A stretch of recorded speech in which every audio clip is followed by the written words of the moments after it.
ನಮಸ್ಕಾರ ರೈತ ಬಾಂಧವರೇ, ನಾನು ನಿಮ್ಮ ಕೃಷಿ ಸಲಹೆಗಾರ ರಾಜ ಬಕ್ಷಿ.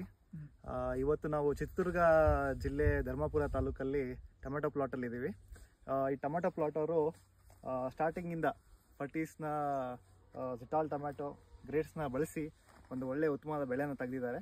ನೀವು ನೋಡ್ಬೋದು ಸ್ಟ್ಯಾಂಡಿಂಗ್ ಕ್ರಾಪ್ನ ಯಾವ ರೀತಿ ಬೆಳೆ ನಿಂತಿದೆ ಅಂತೇಳಿ. ತುಂಬ ಚೆನ್ನಾಗಿ ನಿಂತಿದೆ.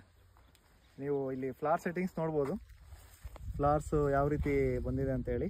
ಸ್ಟಾರ್ಟಿಂಗಿಂದ 27-14, 8, 20-17-17, 36-38 ಎಲ್ಲ ಥರ ಗ್ರೇಡ್ನು ಬಳಸಿದ್ದಾರೆ. Tomato special. ಕಾಯಿಗಳು ನೋಡ್ಬೋದು, ಕಾಯಿಗಳ ಸಂಖ್ಯೆ ನೋಡ್ಬೋದು. ಸೆಟ್ಟಿಂಗ್ಸು ನೋಡಿ, ಗೊಂಚಲು ಕಾಯಿಗಳು ತುಂಬ ಒಳ್ಳೆ ಸೆಟ್ಟಿಂಗ್ ಆಗಿದೆ. ಗಿಡ ತುಂಬ ಹೆಲ್ದಿ ಆಗಿದೆ. ಎಲ್ಲೇ ಏನು ಫಂಗಸ್ ಇನ್ಫೆಸ್ಟೇಷನ್ ಆಗಿರಲಿ, ಇನ್ಸೆಕ್ಟ್ ಇನ್ಫೆಸ್ಟೇಷನ್ ಆಗಲಿ ಎಲ್ಲೂ ಜಾಸ್ತಿ ಕಂಡು ಬಂದಿಲ್ಲ. ಚೆನ್ನಾಗಿ ಮೇಂಟೈನ್ ಮಾಡಿದ್ದಾರೆ ನೋಡಿ. ಎಲ್ಲೋದ್ರೂ ಅದೇ ರೀತಿ ಫ್ಲವರ್ಸ್ ಮುಂದೆ ಹಣ್ಣುಗಳ ಸೆಟ್ಟಿಂಗು ಇಲ್ಲಿ ನೋಡಿ. ಕೆಳಗಡೆ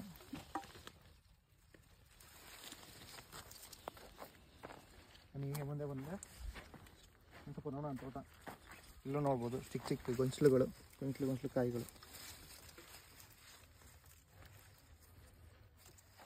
ಈಗ 10-8-30 ಅಂತ ನೆಕ್ಸ್ಟ್ ಗ್ರೇಡ್ನ ಇವರು ಬಳಸ್ತಾರೆ ಸೈಜಿಂಗ್ಗೋಸ್ಕರ. ಒಂದು ಒಳ್ಳೆ ಇಳುವರಿ ಎಕ್ಸ್ಪೆಕ್ಟ್ ಮಾಡ್ತಾ ಇದ್ದಾರೆ, ನೋಡ್ಬೋದು.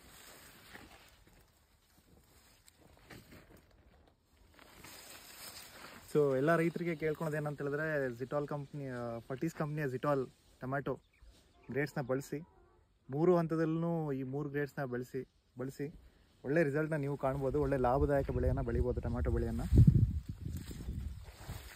ಇಡೀ ಆಂಧ್ರ ಪ್ರದೇಶ, ಕರ್ನಾಟಕ ಎಲ್ಲ ಕಡೆಯೂ ರೈತರು ಬಳಸಿ ತುಂಬ ಸಕ್ಸಸ್ಫುಲ್ ಕ್ರಾಪ್ನ ತೆಗೆದಿದ್ದಾರೆ.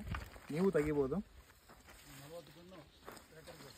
40 ಟನ್ನು ತನಕನೂ ಬೆಳೆನ ಬೆಳಿಬೋದು. ಸರಾಸರಿಯಾಗಿ ಇಳುವರಿನೂ ತೆಗಿಬೋದು.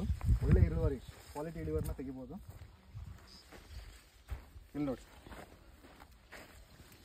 ಆಮೇಲೆ ಇದರಲ್ಲಿ ಡಾರ್ಮಿನ್ ಫ್ಲವರಿಂಗ್ನು ಸ್ಪ್ರೇ ಮಾಡಿದ್ದಾರೆ. ಸೊ ಸೆಟ್ಟಿಂಗ್ ನೋಡ್ರಿ ನೀವು, ಸೆಟ್ಟಿಂಗ್ ತುಂಬ ಚೆನ್ನಾಗಿದೆ. ಇಲ್ಲಿ ನೋಡಿ, ಎಲ್ಲ ನೋಡಿ, ಇಡೀ ತೋಟ ನೋಡಿದರೆ ನಿಮ್ಗೆ ಇಡೀ ತೋಟ 1 ಎಕರೆ ತೋಟ ತುಂಬ ಸ್ಟ್ಯಾಂಡರ್ಡಾಗಿ ಬಂದಿದೆ. ನೋಡಿ ನೋಡಿ ನೋಡಿ ಕ್ವಾಲಿಟಿ ನೋಡಿ. ಕಾಯಿ ತುಂಬ ಗಟ್ಟಿ, ಹುಳಿ ಟೊಮೆಟೊ.